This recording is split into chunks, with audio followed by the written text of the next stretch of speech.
Hello friends, তো আজকে একটা ওয়ার্কআউট শিডিউল নিয়ে এসেছি তোমাদের জন্য।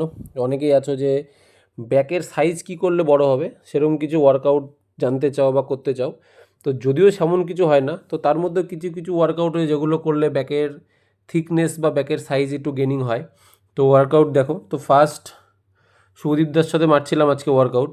তো ওয়েট, তোমরা আবার অনেকের একটা কনসেপ্ট থাকে যে বেশি ওয়েট দিয়ে মারলে ব্যাক হয়তো বড় হয়। এরকম কোনো কনসেপ্ট হয় না।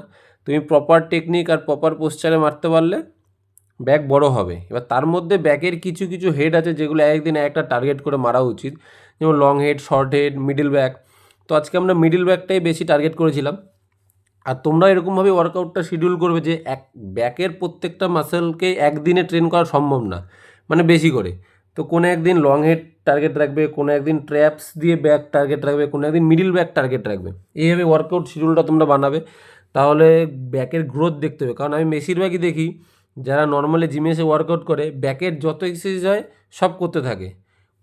কোনো একটা পার্টিকুলার ব্যাকের হেডকে টার্গেট করে মাসেল ওয়ার্কআউট করো, দেখবে ব্যাকের প্রোগ্রেস তোমরা দেখতে পাবে। তো ব্যাকের সাইজ এইভাবেই বড় হয়, এমন কোনো ওয়ার্কআউট নেই যে এই ওয়ার্কআউটটা করলে ব্যাকের সাইজ বড় হয়ে যায়। তো ওরকমভাবেই শিডিউল বানাও যে কোনো একদিন মিডিল ব্যাক, কোনো একদিন রেয়ার ডেল্ট, কোনো একদিন ট্র্যাপস। কারণ ট্র্যাপস, রেয়ার ডেল্ট এগুলো একটা ব্যাকের পার্টিকুলার মাসেল।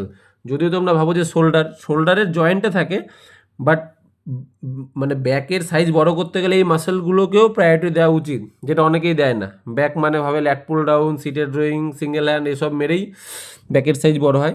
তো অনেকটাই তোমাদের বলার চেষ্টা করলাম, তো এগুলো ফলো করো, আশা করি তোমাদের ব্যাকের